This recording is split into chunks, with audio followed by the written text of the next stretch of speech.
A Trump appointee's job is apparently in jeopardy, not because he's wildly unqualified like all the rest of them, but no, because he did what I do. He did some creative writing. Now, he did the sort of creative writing that I don't generally do, which is he did an X-rated Cowboy story, but apparently it's been making the rounds of the Trump administration, and they don't take kindly to that sort of thing in the Trump regime. His name is Tucker Stewart, which sounds like what you'd get if you asked ChatGPT to name a Republican. And here he is doing cosplay. I think this was an homage to Kristi Noem. And so before he put on a hat and took a photo, he wrote this X-rated Cowboy story. And apparently it centers on a cowboy living in Washington.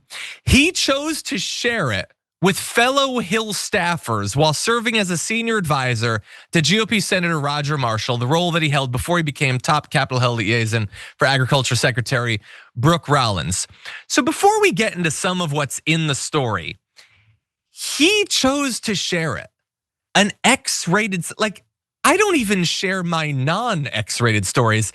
Is it not kind of sexual harassment to just be like, hey, read my hot, horny cowboy story? Are you allowed to do that? That seems weird.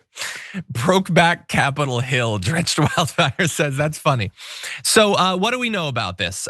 Well, apparently it featured explicit oral sex scenes and other, like, it's incredibly explicit. The only thing I am sad about in this story is that they did not link to the story. Like, we apparently are the only people that don't get to read this hot cowboy action.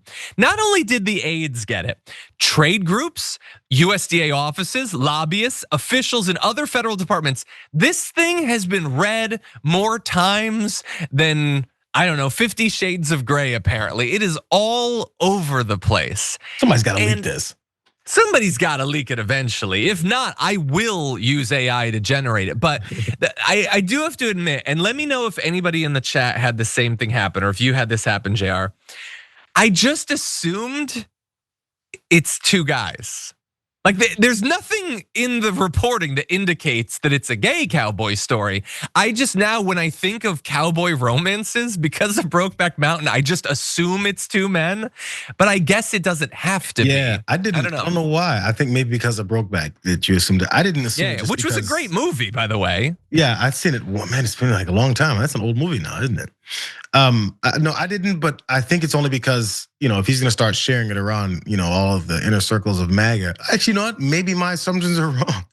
I was like, I figured he would be worried about potentially getting in trouble if he shares, gay, explicit erotica around with folks. But then again, Scott Bessent is totally gay, has a husband and a child. No one really talks about that. That's true. But there's plenty of gay folks within the Republican MAGA party. They just don't care about that when it comes to folks that are helping them carry out their fascism. So maybe it would be that way. But now I really want to know, and what it is that specifically has some people's hairs standing up, or they're a little worried about how this may come out. This is getting covered up as well as Epstein file stuff. Yeah. This must be some horrible stuff. Can we put the photo of him up again, graphic one? As I just want to briefly mention, in his LinkedIn profile, I guess, he put the caption, "What happens when cowboy meets lawyer? You get someone like me." But I like the idea that what happens when cowboy meets lawyer is the log line for his next erotic story. That's what I thought you were going with. No, he put that in his own thing. Also, like, I'm wondering, was it called Brokeback MAGA? Because I think that could be a thing. Anyway, look, jokes aside, I don't want to normalize people losing out on opportunities to serve in government because of the strange short stories that they've written, because that's a glass house over here. I've never had any X-rated writing or whatever, but I've written some stories about weasels and possums that might get me banned from a position in the Ocasio regime, I guess.